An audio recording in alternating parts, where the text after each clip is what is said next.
You're not losing sales because of price, competition, or bad leads. You're losing them because you haven't mastered the art of no. And that's exactly what Dashaun Bryant is here to teach. In this episode, we're diving into the mindset, language, and frameworks that drive top-tier sales performance with the one and only Dashaun Bryant. From the art of the no to mastering word precision, this is a deep dive into what it really takes to become unforgettable in the roofing industry and in life. Dashaun Bryant is the founder of Roof Hustlers, a coach in the Roofing and Solar Reform Alliance, and the visionary behind the Best Hustler Experience and Best Hustler Academy. He's trained thousands of reps across the country and continues to elevate the game through tactical sales training, personal development, and unapologetic authenticity. Dashaun's journey isn't just about sales, it's about growth. From struggling with street slang in early sales calls to obsessing over word economy and emotional intelligence, his evolution is a case study in what loving the game really looks like. Whether it's parenting, diet, or knocking doors, Dashaun applies systems and intention to every part of his life. So if you want to master the language of influence, build unshakable confidence, and become the kind of rep who owns the room and the block, this episode is your blueprint. Let's get into it with Dashaun Bryant.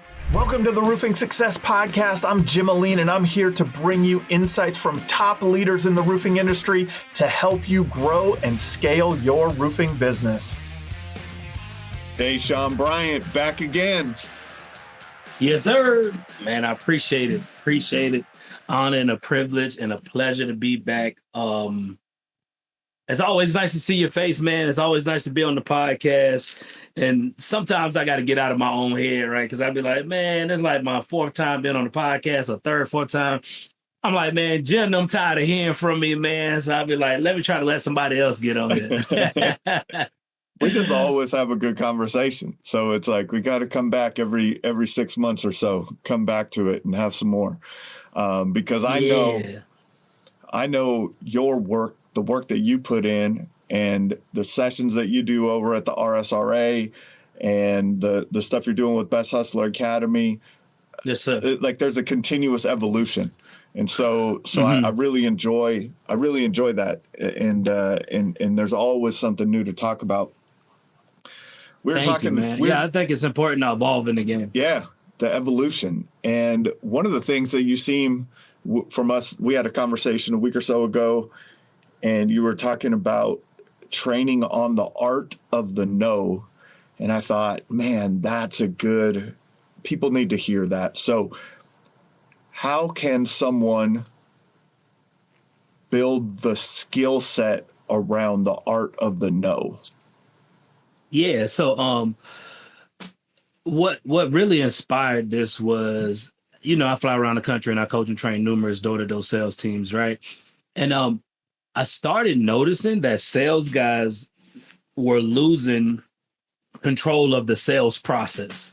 So they would be like, 1, 3, 4 layers deep into the sales process.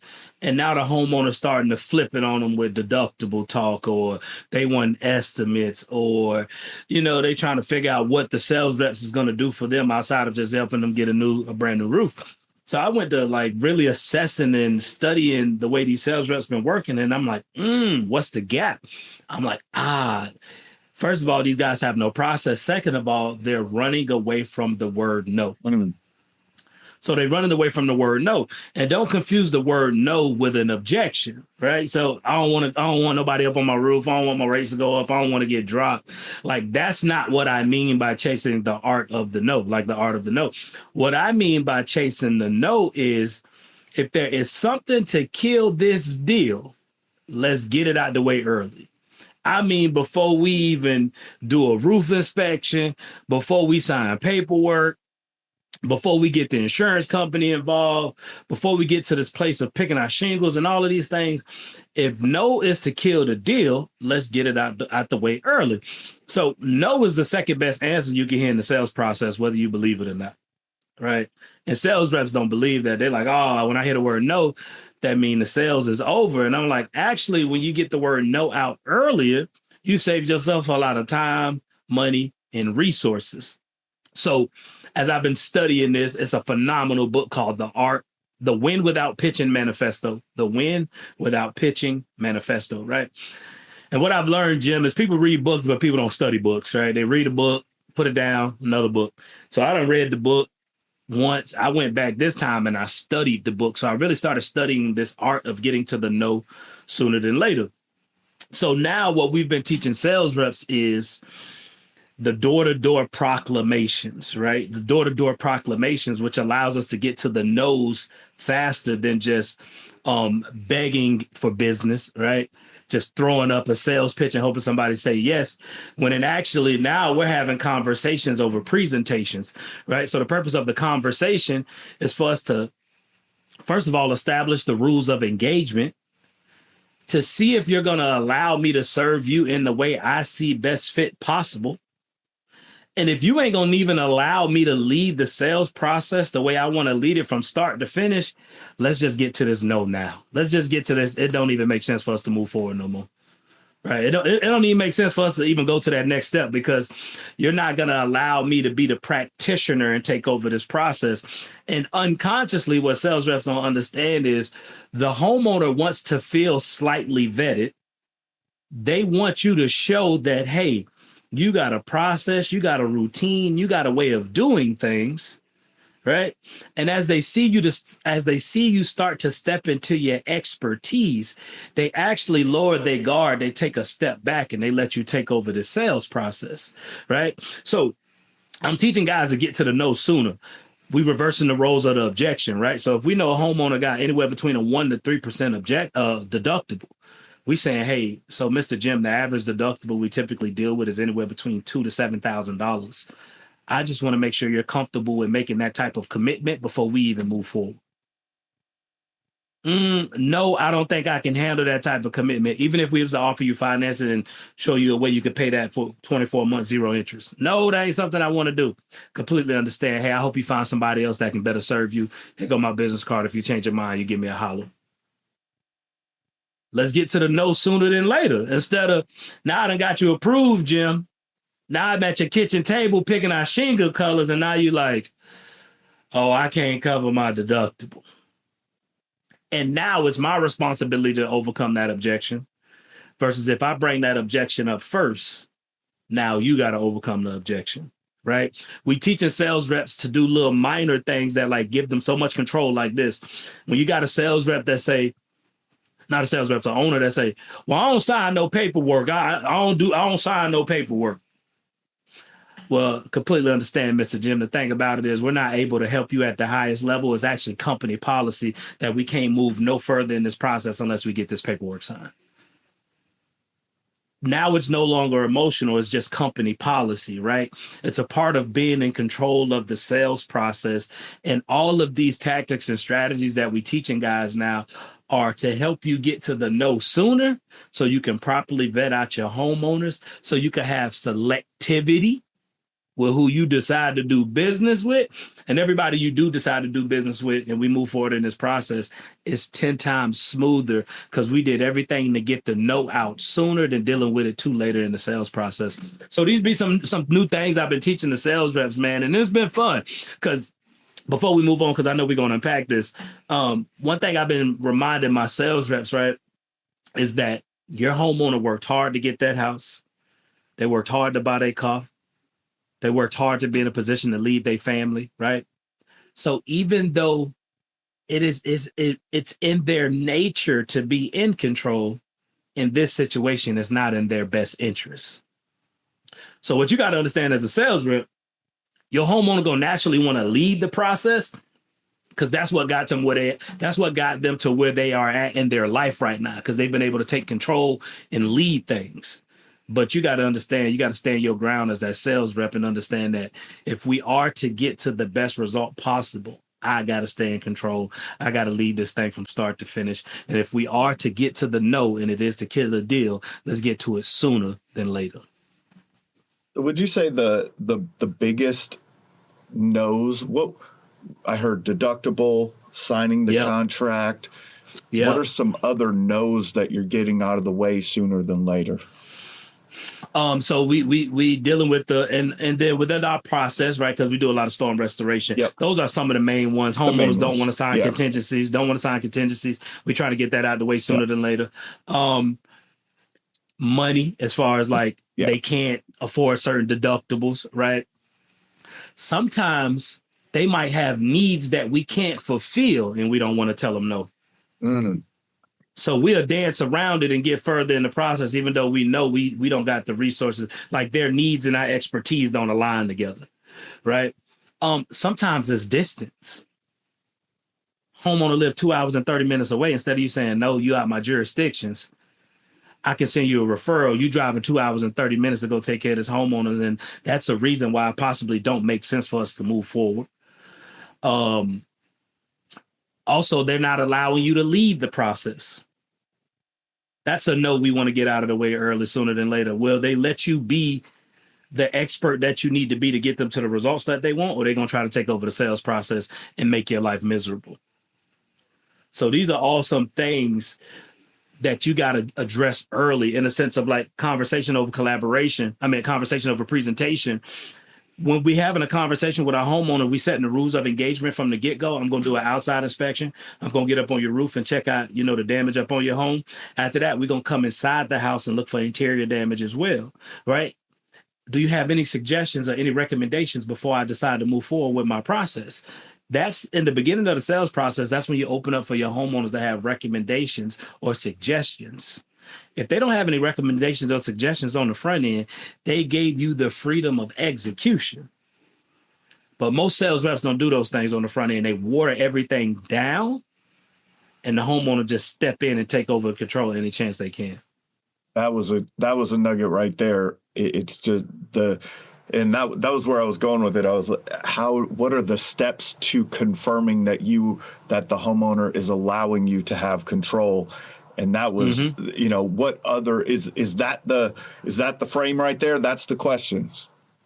Do you have any other recommendations? Yep. Like just any suggestions, anything before I get started? Yep. Because, and what if they do have suggestions now? Hey, I do want you to this. I want you there. I have a suggestion about this and that. Where is that you're beginning? And is that in the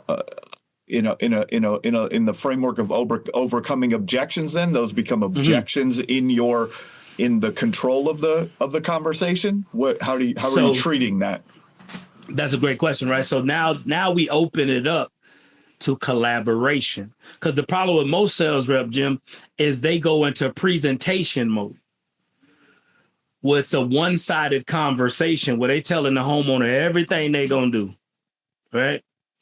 Versus when you stay in control of the process, we have a conversation. So now we going back and forth in dialogue. Is there any other suggestions or recommendations? Yeah, I noticed this going on. I want to get this taken care of. I want to do this, right? Now we got this opportunity to talk about these things on the front end, right? Okay, I can handle the siding. I can handle this. I can handle this part of the process. We don't do this, but we are able to help you with this. So I'm able to handle 4 out of the 6 things that you want to get taken care of. Does that sound good? Yeah, no, I'm cool with all of those things. All right, now I'm about to go ahead and get my process started. Just want to make sure all these things make sense. Because also, one thing we addressed, Jim, in the beginning for the conversation that opens it to collaboration is once I come inside the house, I'm going to look for interior damage. Once all of these things are confirmed and I feel like it's enough damage worth moving forward, the next step is we're going to cover some basic paperwork. That is going to be required for us to take these next steps forward.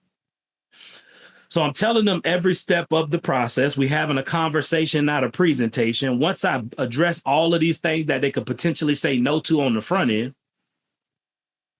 if they say no to nothing, they gave me the freedom of execution, and I've got all of my potential objections out of the way before I even got into the process. Yeah. Most of my homeowners, Mr. Jim, they sign this thing, what we like to call a contingency agreement, which allows us to help them through the process at the highest level possible. I want to make sure you're not going to have any issues with that. Oh, no, if that's how we can help, if this is how you guys do your job the best, no, I'm fine with that. Sounds good. And that's, like I said, them giving you the freedom of execution. So one thing I've learned that had me looking at this with sales rep, this is how they typically do it. Hey, we get up there, give you a quick 10-minute inspection, and then we'll let you know where we go from there. That's it. We'll give you a quick 10-minute inspection. We let you know where we go from there. And the rules of engagement haven't been established. So now when they come down and they're trying to take these necessarily next steps, the homeowner starts stepping in and roadblocking everything. And they trying to take control. And now they hitting you with objections. I don't really want to sign paperwork. Now you got to overcome that objection why they need to sign paperwork. Now last roofer said they're going to help me with my deductible. Now you got to overcome that objection. How you going to overcome? So I've been learning we got to reverse the roles of the objection, which is you bring these things up first. You make your homeowner overcome your objections versus you trying to overcome their objections. Yeah, that's awesome. It sounds, in another conversation that we've had was the mindfulness of words. And that's what really remind that this is where it, like, as you're saying these things, it's like you're very mindful with the language that you're using. Speak on the mindfulness of words and eliminating that, the unnecessary in words in your language and in your conversations. Before we carry on with the episode, let's give a shout out to one of our sponsors. I talk to contractors every day that feel stuck.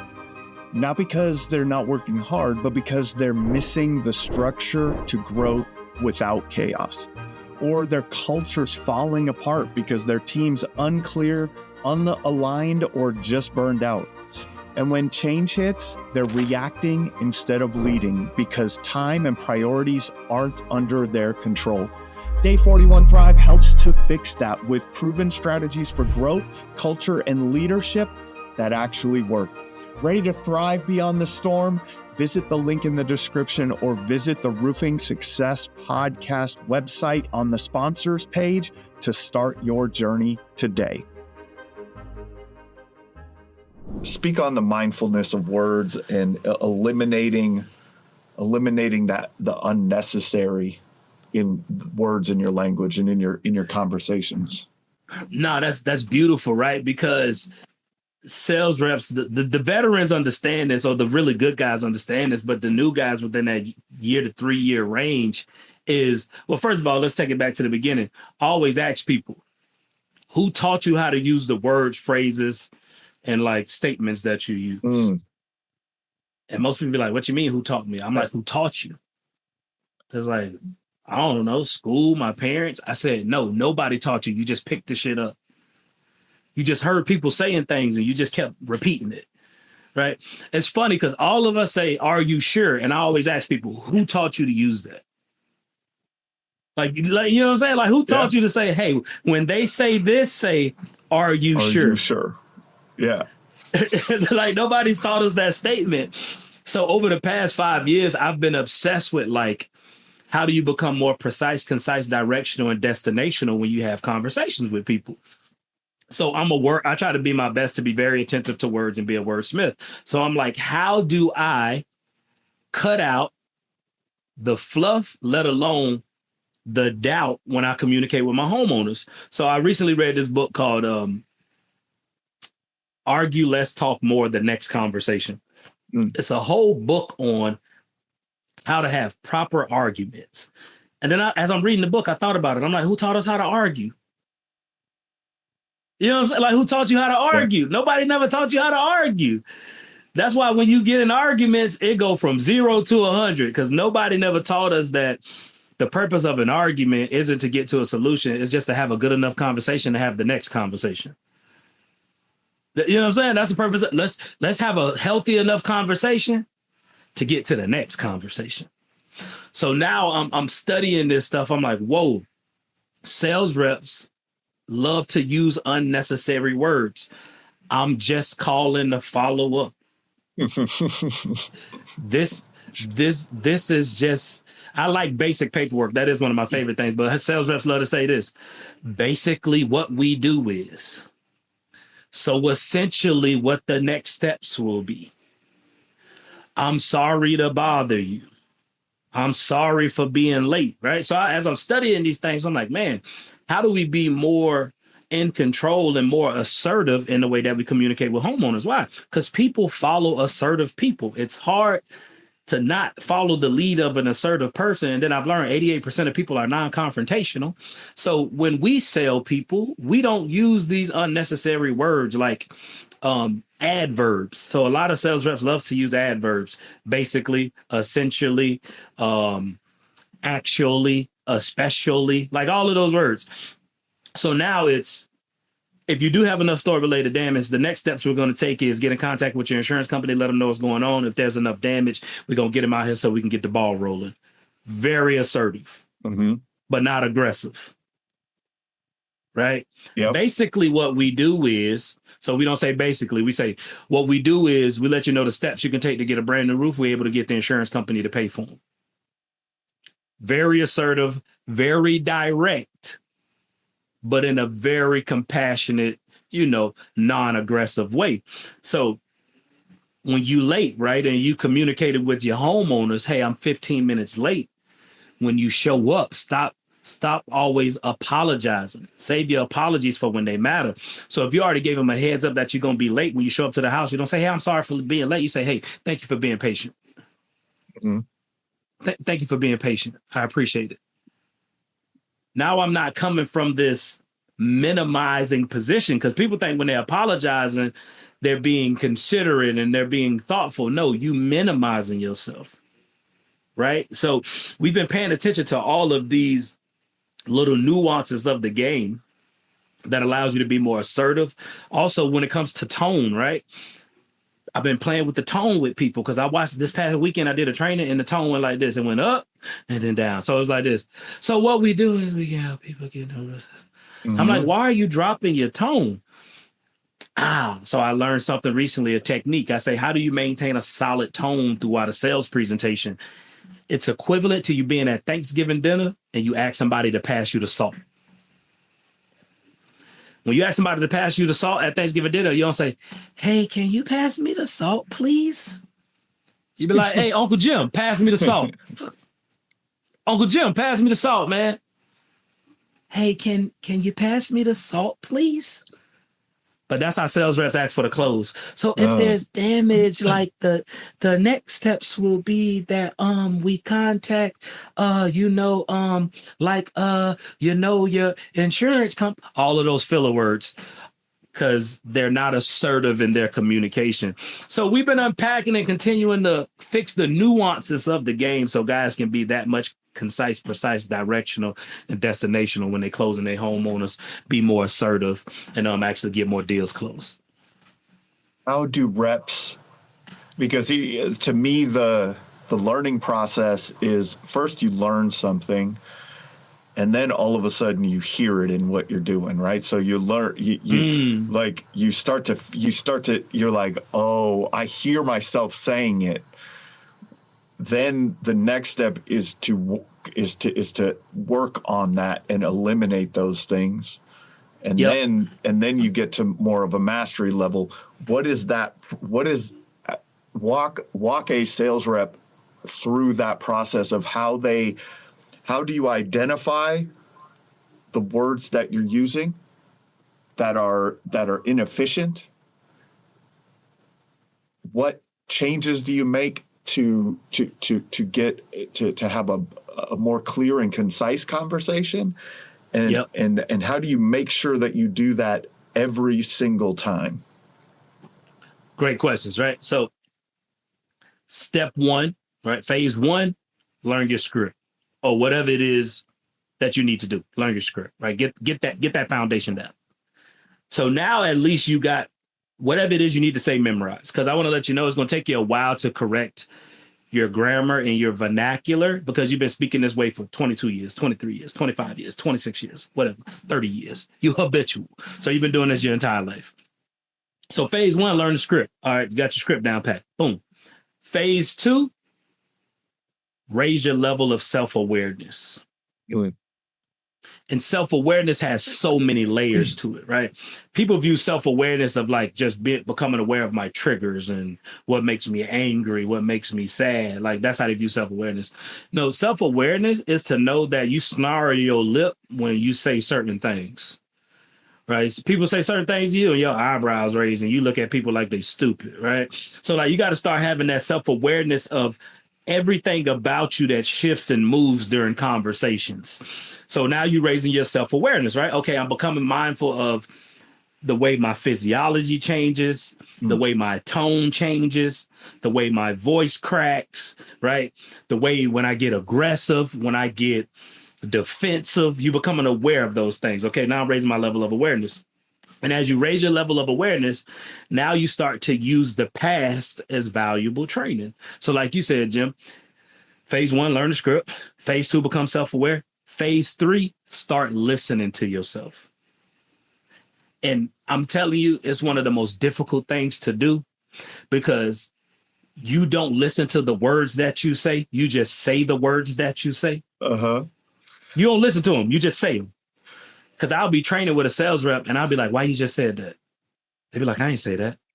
I'm like, I just heard you say it. What did I say? You said this. Oh, man, I didn't even know. I'm like, yeah. So now I got to bring it to your awareness that you say certain phrases. You got, because you need somebody outside of the picture to bring it to your awareness because it's your habits. And your brain don't recognize your habits. Your brain only recognizes new patterns. So once it becomes habitual, your brain don't think about it no more. It's normal. Yeah, your brain don't got to acknowledge it no more. It's like, this is what we talk. This is how we do it. I ain't paying attention to nothing I say because we've been saying this for 20 years. Now, when you start paying attention to the words that you're saying, now you forcing your brain to start being mindful of the words that it's using. So now you saying basically and you stopping yourself versus your brain used to saying basically and keep going. So now you like, oh, shit. Now you forcing your brain to look for new words. As you're forcing your brain to look for new words, I want to let you know it's going to be exhausting because the brain only want to use 20% energy, and the 20% of the energy that is using every day, it want to use it on things that it already know.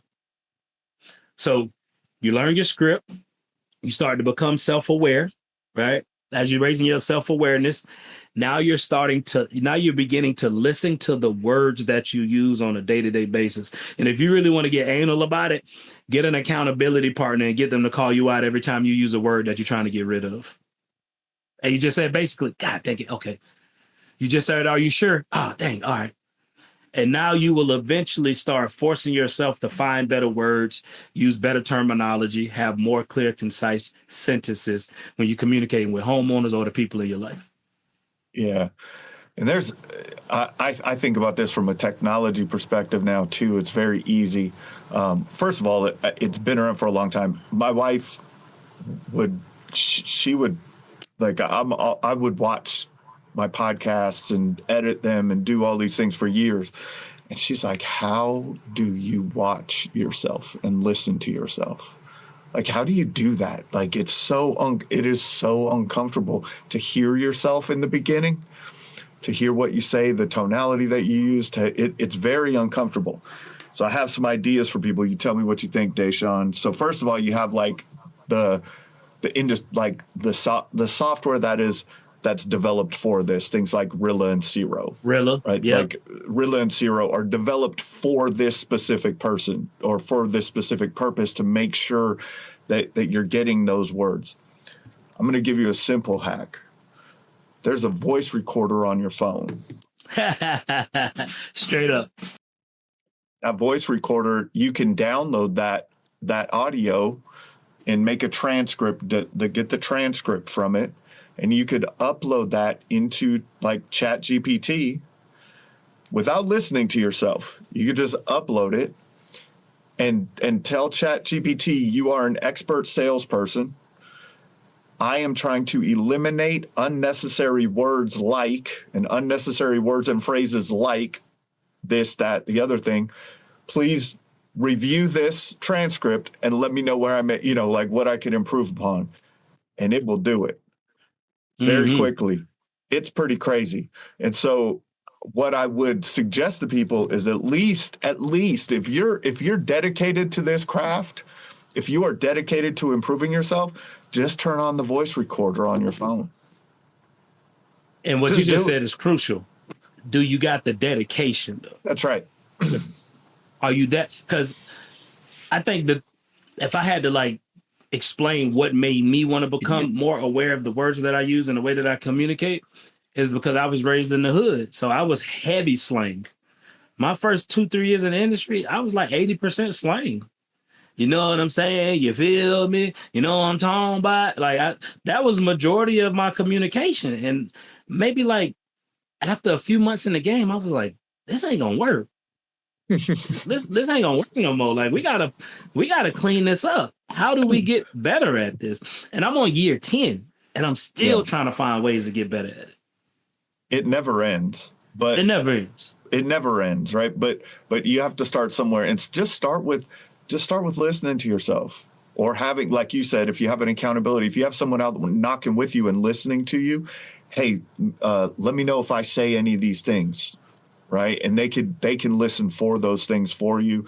But if not, man, just voice record yourself and then go back and listen to it. You will find things that you're like, ooh, man, why do I say that? And it's a nonstop, continuous process. Like I've been speaking on stages for years, and it was a couple of years ago. I was doing a presentation, and it was the word right. I started using the word right as a filler. Mm-hmm. I've been noticing. I've been doing it too. Right. So it was something that became very conscious to me, and I and then once it's conscious to you, now you can start working on. You'll still say it. I promise you. You'll still say the things that you want to eliminate, but at least your brain, like you said, your brain is catching them. So that wanting to get better, that seeking improvement, to me is another topic that we've had conversations about, and that's loving the game. I know you're enjoying the episode, but let's give a shout out to another one of our sponsors. As a roofing marketing agency owner and coach, I've seen it all. Great marketing wasted because no one follows up fast enough.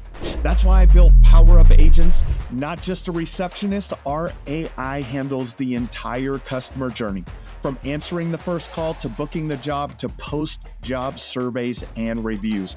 24/7, inbound, outbound, even multilingual. If you want leads followed up instantly and customers nurtured automatically, visit the link in the description or visit the sponsors page on the Roofing Success Podcast website. Your full AI team is ready. That wanting to get better, that seeking improvement, to me is another topic that we've had conversations about, and that's loving the game. Yeah. I don't think most sales reps love the game. I think they love the money. They love the checks. So they do just enough to win. And as they win, they like, well, it's working. I'm winning. I don't need to change nothing. I don't need to grow. I don't need to evolve. I don't need to improve. I'm solid. And I believe it takes a different level of curiosity in order to really fall in love with the game. Because I think about Kobe Bryant, right? If you studied the game, he got to a point to where he couldn't drive no more. Like if you watch Kobe, he couldn't drive no more because young Kobe was dunking on you. He was dunking on you, bro. He was out in the lane, pow, dunking on you, you know, right? And then he got to a point he couldn't drive anymore. He was like, you know what? I need to perfect this mid-range and this three-point shot. My mid-range game need to get nasty. And that's what Kobe did. That's what gave him the longevity to keep playing because he couldn't drive, so he had to step back and learn how to do that. So for me, I started learning. I'm like, man, motivation gets you in the game, right? Motivation go get you in the game. Learning is what keeps you playing the game for a long time. And then for you to stay in continuous learning mode, you got to have a love for the game, to love the nuances, to love the big picture, the small picture, the words, the transitions, the closes, the mannerisms. How do you work a heavy work neighborhood? How do you step into a heavy work neighborhood and sound different than everybody? That's a love of the game. How do you take a normal roof inspection, right, and turn it into maintenance? And now you done got your homeowner thinking about it, like not just getting a free inspection, getting a brand new roof, but dang, you're right. I don't maintenance my property. Yeah, go ahead and check that out for me. I ain't even thought of, because now I've been learning over the past few months and years. I'm trying to get away from selling roofs, Jim, and I'm just trying to focus on selling perspectives. But that came from me loving the game. I'm like, whoa, man, I don't really think roofs is what we sell. So what do we sell? I'm like, oh, we sell perspectives. So now how do I master this art of selling people a new way to look at their problem? And I've just been playing with these things, man. So you got to love the game. You got to really love the game, because like me and John Cenac say all the time, man, money chases mastery. Money chases mastery. As you master your craft, as you get better at what you do, people will chase you. You will attract a certain type of income once you start to learn how to operate from that third level of value. And that third level of value is communication, right? Which is one of the best ways to make money, is using your mouth, not using your physical body. But you got to have a strong love for the game of sales, the game of human nature, the game of, self-awareness, the game of the mindset, being mindful, doing the internal work, just really human optimization. That's what I've been telling people lately. I've just fell in love with human optimization. I want to be an optimal human. I love AI, but AI don't allow me to be an optimal human, because that's internal work. Yes. And that you have to enjoy the growth. It's the 6 basic human needs. Tony Robbins, growth is one of them. And if you have that, if you lean into that and you enjoy that, you love that, my goodness, like it's something special. How have you broadened your learning over the years? How have you you have the love of the game. Now, how do you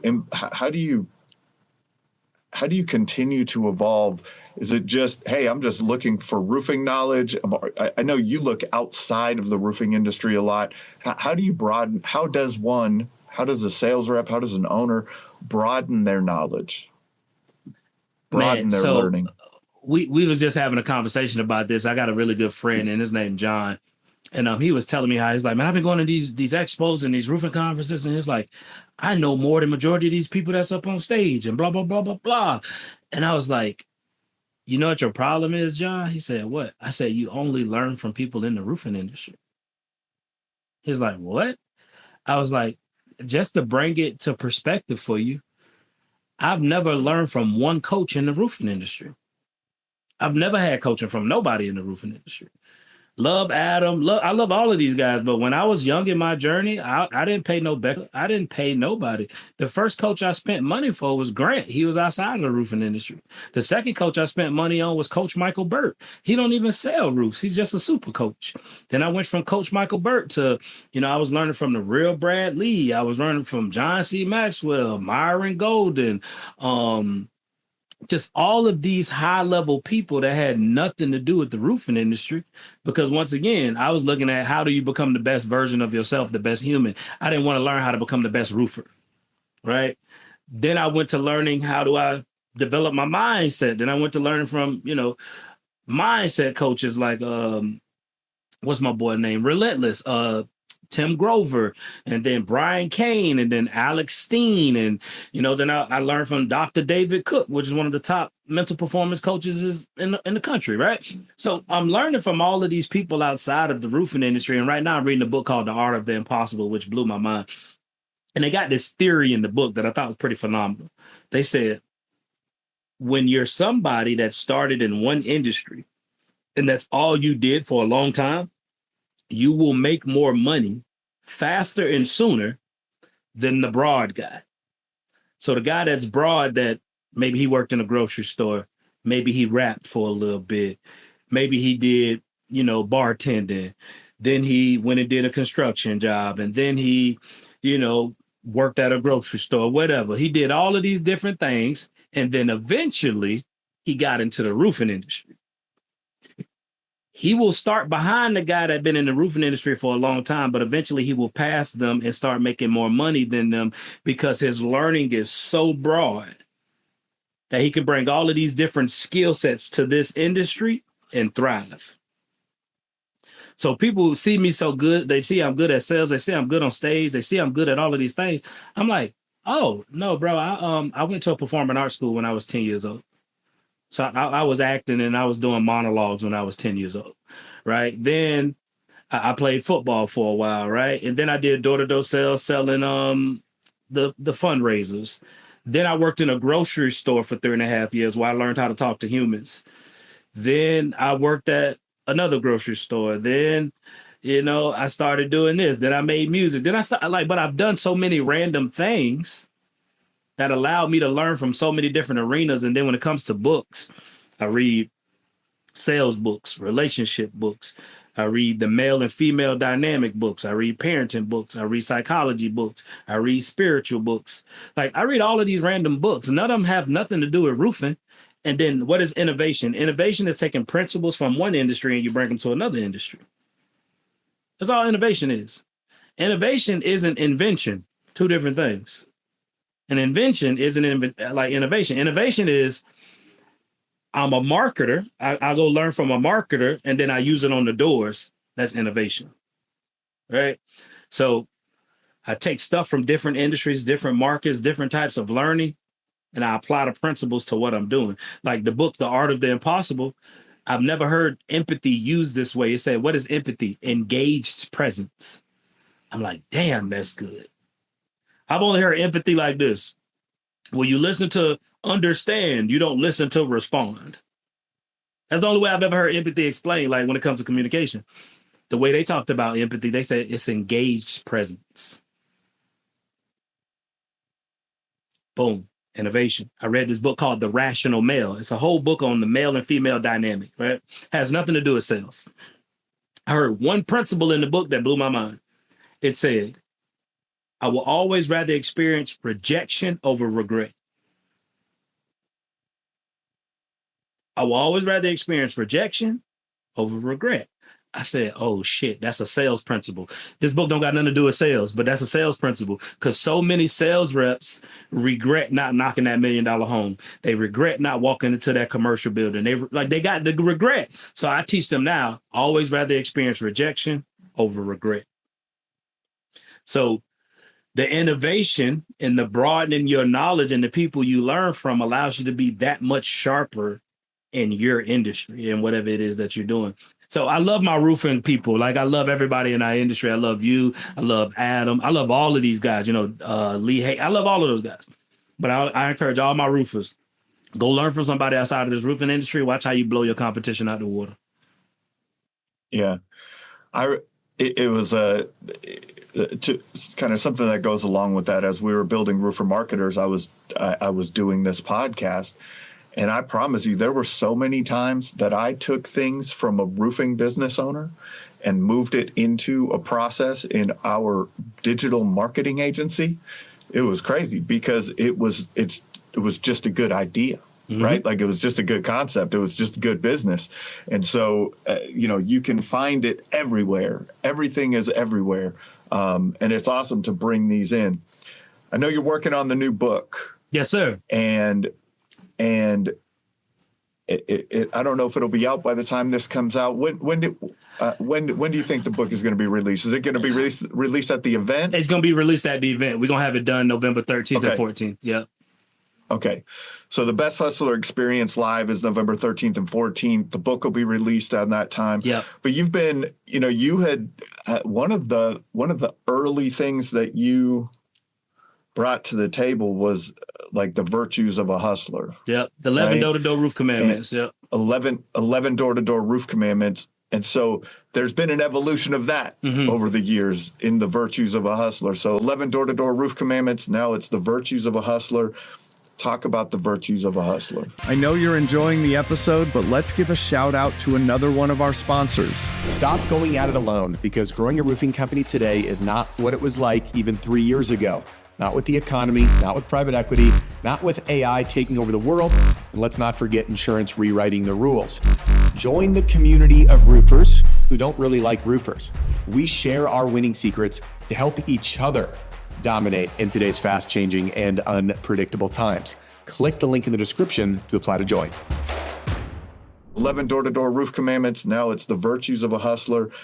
Talk about the virtues of a hustler. Yeah, so the 11 door-to-door roof commandments came about because back in the days, which was the first podcast we ever did, like 3, 4, 5 years ago, when we were talking about 11 door-to-door roof commandments, and I viewed them as principles that governs your behaviors on the doors. Like, how do you stay principle driven while knocking doors and not get emotional? So we created 11 door-to-door roof commandments. And as I continue to progress in my career, the thing that I continuously run into is the morals, the values. What morals or values govern your behaviors as you grinding as a hustler? So I think about like ancient Greece and old Greece and all of these things. Patience is a virtue, and these things are virtues. So I started thinking like, man, what are the virtues of like the hustler? Like, as you out here grinding and putting in work in this roofing industry, what are the virtues that I feel like if you embody these virtues, these moral compasses, you will thrive in this roofing industry? So I went down and started breaking them down. Like, one of them is grace, right? One of them is grace. And grace, the virtue of grace means give yourself the time that you need to grow into the person that you need to become to be able to sustain the success that you after in this industry. I know you want to get rich quick, but it ain't gonna happen. I want to let you know it ain't gonna happen. So you got to give yourself the grace. And I tell everybody, it took me about 2.5 years to really hit my strides and really start killing the game like I wanted to. So like, that's one of them. Give yourself the grace, right? Honesty. Honesty is a virtue, but I don't mean being honest with homeowners. Like, I don't mean being honest and not lying to your homeowners when I say the virtue of honesty. I mean, the virtue of honesty mean don't lie to yourself. Keep it real with yourself, right? Stop saying you're going to do something and do the opposite. That's you not being honest with yourself. Stop saying you're not where you want to be because you didn't get trained and your company didn't provide you with these resources. No. Let's be honest. You do no extra work. You do no extra work, right? So another virtue, be formless. Be formless, right? Bruce Lee said it best, like, you got to be like the water, right? You got to be formless. So I tell sales reps, the virtue of formless means you got to have the ability to adapt in any environment that you in. You might be a 1099 company. They might go W-2. If you rigid, now your performance going to drop. You got to be formless, baby.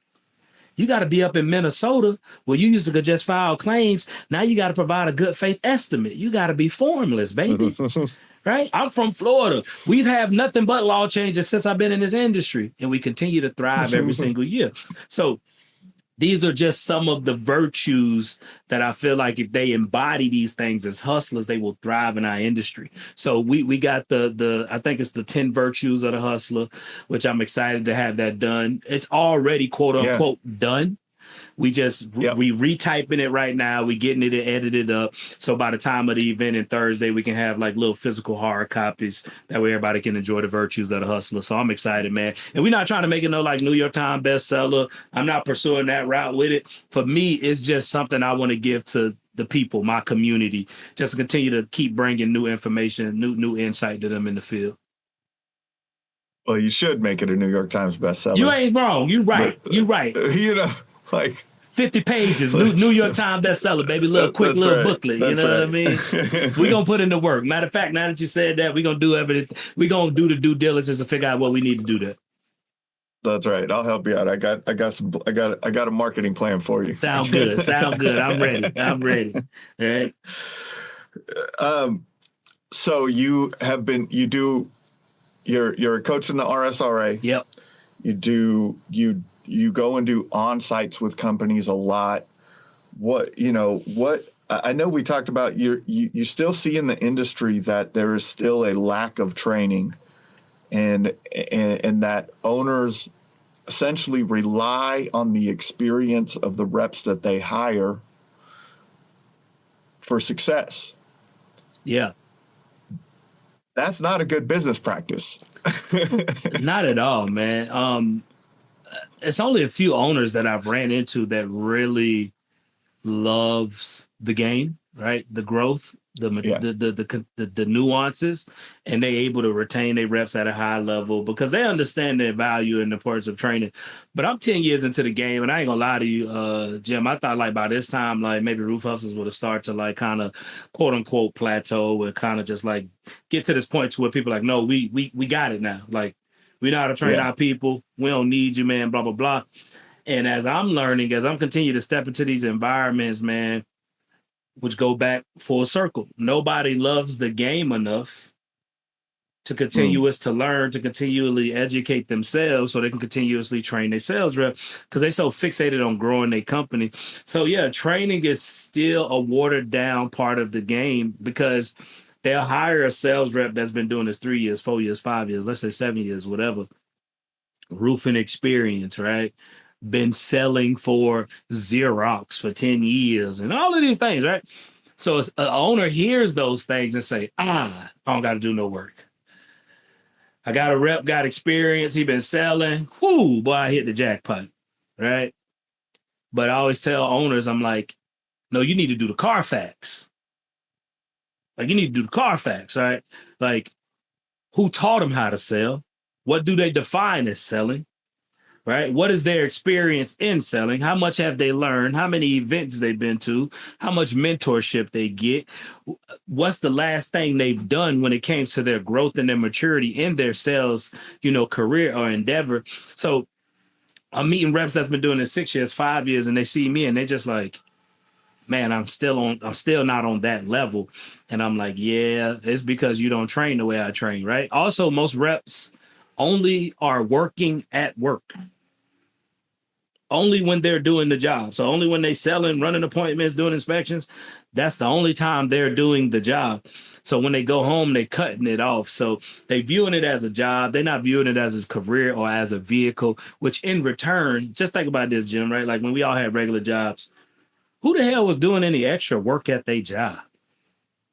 Unless you was trying to get overtime. That's the only time you was doing extra work, to get overtime pay.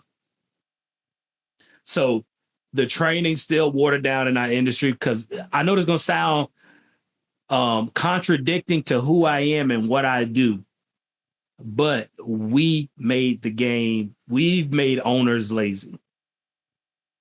We've made owners lazy since they know they don't have to study. They don't have to put in the extra work. They don't got to get these people. Go to YouTube, go to this guy, go to that guy. They still not putting in their own work to go learn the things they need to learn to be able to take care of their people.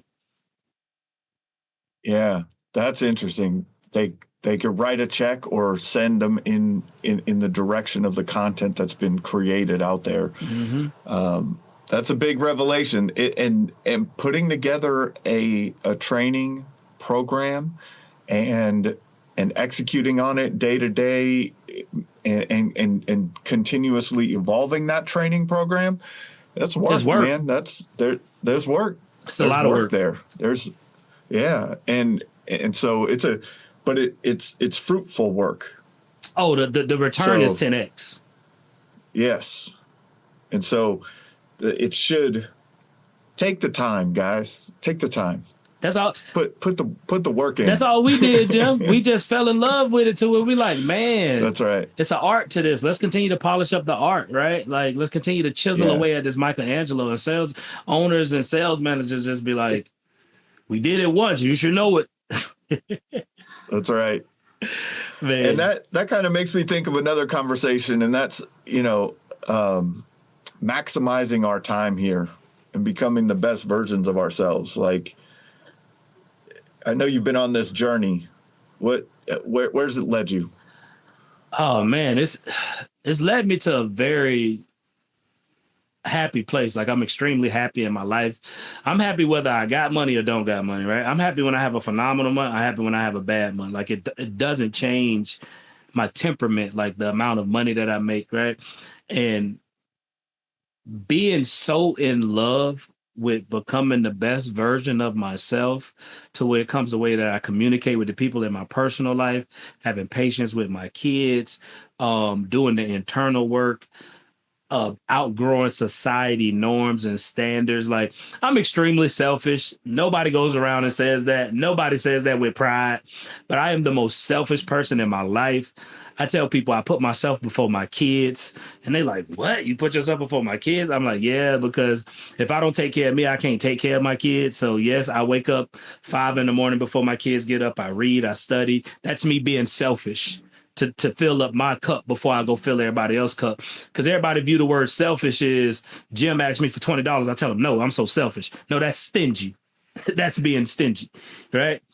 Being selfish is, I'm willing to tell you no, Jim, so I can go read a book, go do something that fills my cup. So now when I'm allowing you to do what makes you happy, I'm not worried about what makes me happy, right? I love making music. I'll tell my kids, hey, y'all sitting home with auntie for a few hours. I'm finna go to the studio. Can I come with you? No. I need to go do something for daddy first. And then when I come back home, my kids would be like, can we go to the park? Yes, let's go. Let's go play at the park for 3-4 hours. Whatever y'all want to do. Because my cup full. I was selfish for the day. Right? So this journey of just personal development, growing into the best version of myself, in my dating life, personal life, fitness life. Like, now I'm getting to a point to where I'm understanding the extreme importance of systems, right? So everybody got systems in their business. Systems. I'm like, man, you got to bring systems into your life, right? So what's one of my weak areas? I love to eat. Love to eat. That's my thing. And I like to eat what I want. So now we've created the systems. Now we're doing factor meals, right? So now we just got meals at the crib. So when I want to eat, I just heat it up for 2 minutes. It ain't that deep, but I'm learning of like, okay, it costs time, money, and energy to cook. Unless it's a meal I really want to eat, we got a system in place. Let me heat this little 2-minute meal up. I'll satisfy me. That way I ain't going to McDonald's no more, right? Fighting my impulsive decisions, the emotions. So, man, this personal development journey has been beautiful, man, because it's allowed me to thrive in this roofing industry. It's allowed me to serve more people. It's allowed me to help other people step into sides of them that they've kind of been dormant about. Because being a great roofer isn't how you help people go to that next level. Being the best version of you is how you help other people go to that next level, because people need to see something that they're not, and then they'll eventually want to chase that. That's the journey, man. That's amazing. People have seen you around at a lot of events, speaking at events. You've done a lot of in-person trainings at a lot of companies around the country. You're switching it up a little. People are going to be able to come to you. Yeah, man, I'm excited about this. I want to give a ton of love, respect, admiration, and just some validation to my big brother, Adam Bensman, because he pushed me in this direction. He's been telling me to do this for years. And as bold and as confident as I am, sometimes I do got some fear. And I did have this fear of, if I put on an event, I don't think nobody would come. And I know these are stupid thoughts, bro. I want to be very clear of this. I'm aware because I've packed out every room I've ever been in. And so we made a commitment. We went to this event in February called the Game Changer Experience. Me, him, and another guy, my boy, Justin. We all part of the RSRA. Yep. We went to this event in February, and it pushed me out of my comfort zone. He made me commit to putting on an event in front of 25 strangers, like high level commitment. And so we named it the Best Hustler Experience. Going to be a 2-day event in Atlanta, Georgia, November 13th and 14th. He challenged us to have the flyer done by Monday. This was on Saturday. So I made a commitment to have the flyer done by Monday. He told me I need to have the landing page by that following Friday. And he told me you need to get these sponsors within 30 days. Long story short, we dropped the flyer on that Monday. We dropped the landing pages that following Friday, made a commitment to get $25,000 in sponsorships in a month. We got $25,000 in sponsorships in 3 days. And the Best Hustler Experience will be November 13th, 14th in Atlanta, Georgia. It won't be a normal conference with people just speaking at you. We're going to make this thing an experience. It's very intimate. It's only a room for 120 people. And it's going to be different than anybody else doing. We got our keynote speaker, not a part of the roofing industry. His name Brandon Geyer. Former MLB player. Now he's a certified mental performance coach. So we're going to be teaching guys the mindset and the mental practices you need to thrive in this industry. Me, my business partner, Bruce, and my boy, Nick Brandon over there, the owner of Hero Roofing, he coaches in the Best Hustle Academy as well. So I'm excited, man. I think this could possibly change my business model to where now we're not doing a lot of on-site trainings, but we're doing maybe like 3 to 5 of these a year. We having people come to us. And if you want the on-site training, we're just going to increase the price just because the need going to drop. Well, the need going to rise, but the scarcity is going to rise because we're not going to be doing it consistently. So yeah, man, the Best Hustle Experience, baby, is going down November 13th and 14th in Atlanta, Georgia. I hope to see y'all there. All right, man. It's been another fantastic episode. Love having you on. Likewise. This has been another episode of the Roofing Success Podcast. Thank you for tuning into the Roofing Success Podcast. For more valuable content, visit roofingsuccesspodcast.com. While there, check out our sponsors for exclusive offers, shop for merchandise, and sign up for our newsletter for industry updates and tips. Also, join the Roofing Success Facebook group to connect with other professionals and stay updated on the latest trends. If you enjoyed this episode, please subscribe, like, share, and leave a comment. Your support helps us continue to bring you top industry insights. The website link is in the description. Thanks for listening.